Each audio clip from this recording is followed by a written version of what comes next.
What is going on, guys? It is Wrestlemania here, back with another video. Our WrestleMania 40 is almost here. This year's edition looks to be one of the best in years, if not decades. Join us now as we look at all the shocking rumors that you need to know about WrestleMania 40. Be sure to subscribe and hit that notification bell for daily wrestling videos, and follow us on Facebook for exclusive lists. Also check out our new videos on WrestleMania XL.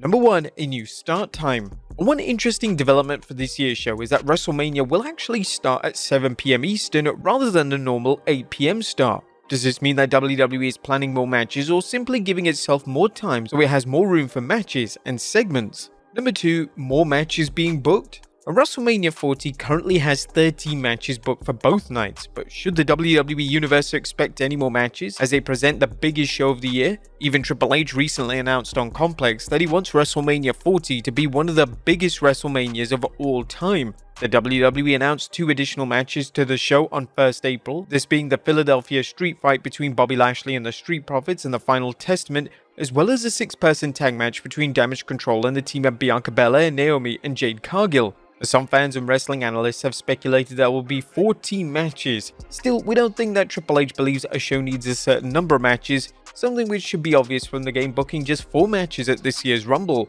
The big question here is whether the WWE will book any of these 13 matches on its pre-shows on Saturday and Sunday. If so, this could give the WWE even more time for the main show's matches. On the other hand, how does the WWE plan to use any extra time? Will it waste the fans' time with advertisements or hype videos that have nothing to do with WrestleMania? They need to be careful about not burning out fans with a long runtime, both for the fans watching at Lincoln Financial Field and the PLE audience. Number 3, a last-minute cash-in. No discussion of any additional matches is complete without exploring whether Damian Priest will cash in his Money in the Bank briefcase. Else, your Money in the Bank still has time to cash in his briefcase, although the clock is winding down, but things have never looked brighter than this year's showcase of the Immortals. If Damian and Finn defend the Undisputed Tag Team Championship on Saturday, Priest will have the chance to go after the winner of the Cody vs Roman or Seth vs Drew match. Priest will be better rested than anyone involved in the match, and both matches are likely to take everyone to the brink. Although Damian cashing in isn't certain, it's a possibility that shouldn't be discounted.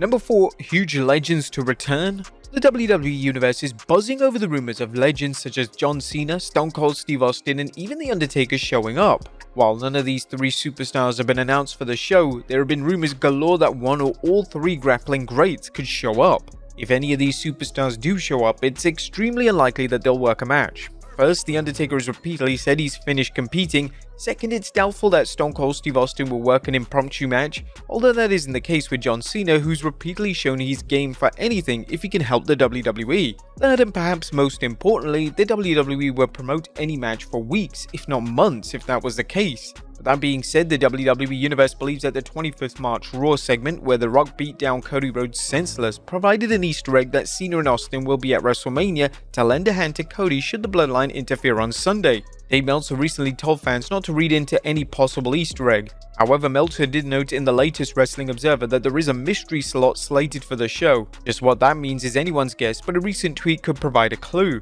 Also, there was WrestleVotes who mentioned that those truck placements were not a coincidence. The placement there was planned. Number 5, a 2-time WWE Hall of Famer hints at helping Cody Rhodes. Could 2-time WWE Hall of Famer Hulk Hogan show up to help Cody Rhodes? Now, we've already covered rumors about potential superstars lending a hand, but a recent video upload from the Hulkster suggests that Hogan could get involved. Hogan promoted his appearance at the Fanatic signing on Sunday and predicted Cody Rhodes would win the Undisputed Championship. Hogan had his weight belt in hand and recalls some of the classic strap matches, name-dropping legends like Wahoo McDaniel. Hulk warned The Rock to stay out of Cody's match, insinuating he could intervene and reminding The Rock of their history together. Hogan ended his promo by sending one last warning, that The Rock could find himself on the receiving end of a beating. Number 6, surprise appearances. Now, we've seen some legends who could show up, but what about returning superstars or celebrities? WrestleMania is a magnet for celebrity appearances, and past WrestleManias have shown how a celebrity appearance at Mania can lead to a match at a future PLE. Such was the case with Bad Bunny when he stopped Dominik Mysterio from using a foreign object against Rey, which led to Bad Bunny's street fight against Damian Priest at Backlash. Although we haven't heard about any celebrities planning to compete, there are always rumors of boxers and MMA fighters thinking of stepping into the ring. There's also the chance that fans could see one or more members of the Philadelphia Eagles football team at the show. One last celebrity that could show up is Sly Stallone. While the WWE was repeatedly trying to bring Stallone into making an appearance, don't be surprised if the Rocky star does a video introduction as WrestleMania comes to the city of brotherly love. As for returning superstars, one name that immediately comes to mind is Alexa Bliss. Bliss has been off for maternity leave, but she's already hinted her return is imminent. And what of Charlotte Flair? While the Queen's return from a slew of injuries is rumored to be sometime in the fall, fans have seen superstars return sooner than expected. Even if Flair doesn't wrestle, she could show up to lend a hand against Damage-CTRL. Another WWE superstar to keep an eye on is MVP. MVP is currently managing Omos, but there's some speculation, and wild speculation rather than informed speculation, that the former manager of the Hurt Business could show up and help Bobby Lashley and the Street Profits against the Final Testament. Lashley recently commented that it's time for the old Bobby Lashley to come back, and what could be more old school than a reunion with his former manager and the man who helped him win 2 WWE championships. MVP would certainly help Lashley and the Profits with the numbers game, since the Final Testament not only have Scarlett in their corner, but precious Paul Ellering. Number 7. Speculation of Brock Lesnar return. As always, the IWC has used CSI-like technology to work out that not only was Austin and John Cena on the truck behind The Rock during his beatdown on Cody Rhodes, but if you look closely in the back, you'll see an image of Brock Lesnar on the back of the WWE truck. This is speculated his return. Honestly though, it's nothing more than speculation, as right now there are no plans to bring Brock Lesnar back into WWE. Number 8. Are we going to see any turns? The first being Jade Cargill. And Jade Cargill doesn't need a tag team partner or faction to help get her over. Nonetheless, we feel that WWE may want to hedge its bet by allying Cargill with Damage-CTRL. If so, having her betray her teammates at WrestleMania is an ideal way to do so and create an instant matchup against Bianca Belair, Bayley, and Naomi. The second, Damian Priest. The Archer of Infamy does well as a heel or a babyface, but Raw needs a fresh babyface, and Priest's run in the Judgment Day may be over after WrestleMania. Turning Priest babyface could open the door for some excellent programs, depending on who wins either world title and whether Damian cashes in his Money in the Bank briefcase. What about Chad Gable? And while we and many members of the WWE Universe are hoping it won't happen, fans shouldn't rule out the possibility of Chad Gable costing Sami Zayn his match against Gunther. It'd be a bad move, but if the WWE feels Gunther still needs the championship, it's a good way to protect Sami by having him lose due to a betrayal rather than coming up short in a one-on-one match. And Jey Uso. Another turn that fans have been talking about is Jey Uso. Main event Jey has plenty of reasons to be angry with the Bloodline as well as his brother Jimmy, but some fans feel the Uso vs Uso match will lead to reconciliation between the twins. This doesn't mean that Jey has to turn heel again, but some fans feel it would be a good swerve to keep the title off Cody. But we also think this would be a good way to revive the #cancel WWE Network movement. What about a Seth Rollins heel turn?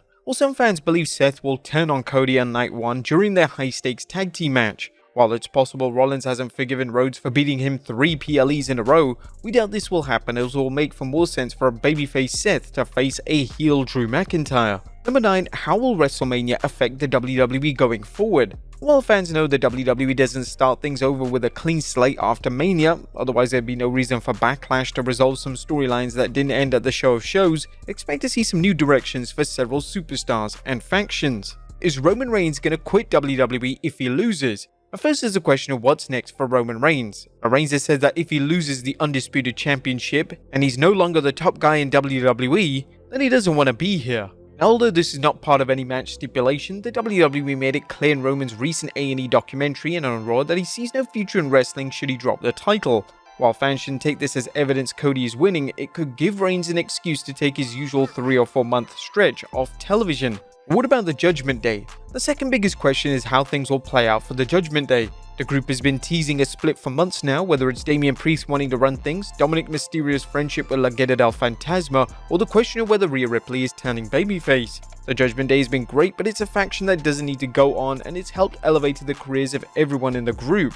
Although just how much JD McDonough's benefited is subject to debate. The WWE could get a solid Damian Priest vs Finn Balor feud from a breakup, and Rhea Ripley might benefit from being drafted to SmackDown. As for Daddy Dom, a defection to Legado del Fantasma is right in line with Mysterio's character as he's in it for number 1. How will The Rock leave the WWE? Is The Rock sticking around after WrestleMania? While the WWE has The Rock around for at least 2 years, at least based on the rumors of the incentives that he has after joining TKO Holdings board of directors, it's believed he'll be absent for at least 3 months after WrestleMania due to a new film he's starring in. If this happens, how will the WWE write him off television? Don't expect something simple like the final boss just walking away. Expect something big like an injury angle or a suspension and any other possibilities. And finally, what's next for Seth? And there are some big questions for Rollins depending on whether he drops the World Heavyweight Championship. Some fans believe Rollins will take time off if he drops the title in order to deal with nagging injuries affecting him. If not, could he then go after the Undisputed Championship, assuming that Cody Rhodes wins it and he actually turns on him? Or will he work a different program? Let us know in the comments down below. I'll see you next time with some more wrestling content.